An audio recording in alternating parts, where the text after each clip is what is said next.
Hello everyone, today we are making chili with southern cornbread. I'm adding in my 1 pound of breakfast sausage and my 2 pounds of ground beef. And then I'm going to saute one diced yellow onion in with this, which you'll see me add in just a moment. You want to brown this until it is all done. And here in a minute, you will see that I literally should have started this in a much bigger pot. So here I am just transferring that to a bigger pot. I don't know what this little strainer scoopy thing is, but I love it for when I have these oopsies. I'm trying to, leave a good amount of grease in that skillet and not transfer it in. Here I'm dumping in the 2 cans of diced tomatoes and the 1 can of fire roasted tomatoes. I'm going to mix that all around, but I'm also adding in 4 tablespoons of the seasoning blend that is linked in the recipe. I make my own chili seasoning. It is amazing. Everybody seems to like it, so I'm going to say it's a pretty good recipe. I'm going to stir all of this around, and then I'm going to add 1 cup of beef bone broth.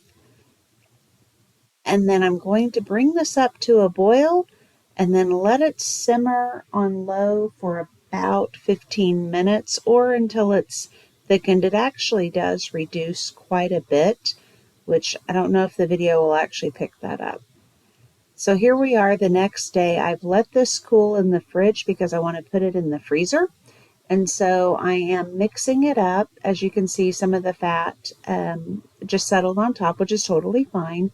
I'm going to be putting 2 cups of this into each quart size freezer bag. And then you'll see me here in a minute clean off the rims of those bags before I freeze them, or before I zip them up rather, and put them in the freezer. And I also flatten them out. If you guys do not have one of these handy helper tools for keeping your baggies open, they are amazing. I'll link the one in the comments or I'll link the one in the description for the one that I have. I absolutely love it. I think I got it on Amazon. It's actually probably like my third one. I'm rough on them for some reason. I don't know, because I do a lot of freezer cooking. Here I just have a little bit of leftover chili. I'm putting that into a mason jar, which I had later in the day after I made the cornbread, because hey, why not have chili and cornbread for dinner?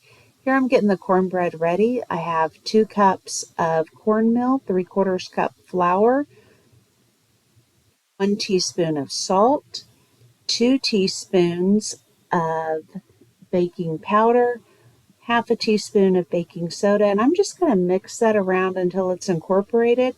And then I'm going to mix my wet ingredients together, which is 2 large eggs, 2 cups of buttermilk, and 1/4 cup of oil. I'm going to mix that together in this measuring cup, and then you'll see me pour it into my wet ingredient, or into my dry ingredients rather. And from there, I'm just going to mix that around with a spatula. You don't want to over mix it because it does get a little tougher. You just want it to be incorporated. A few lumps are totally fine.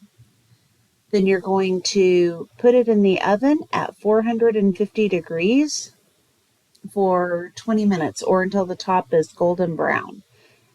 I use a cast iron skillet. You certainly do not have to. You can use a 8x8 or a 9x9 pan. Works just as well. I just happen to like ours in a cast iron. I'm just loosening the sides after it came out. Isn't that beautiful? This is the hardest part for me because that cast iron is hot. But we flip it over just to get it out of the pan. You want to get it out of the pan pretty quickly because it will continue cooking in that cast iron for a little bit. So if you're cooking it in anything other than like a glass pan, like if you're cooking it in a cast iron, you want to get it out and get it onto a cooling rack to start cooling a little bit. That sucker was piping hot, so I was moving a bit fast to keep from burning myself. Thank you so much for watching. And as always, if you found value in this content, please like and subscribe, and I will see you next Tuesday for our next recipe. Thank you.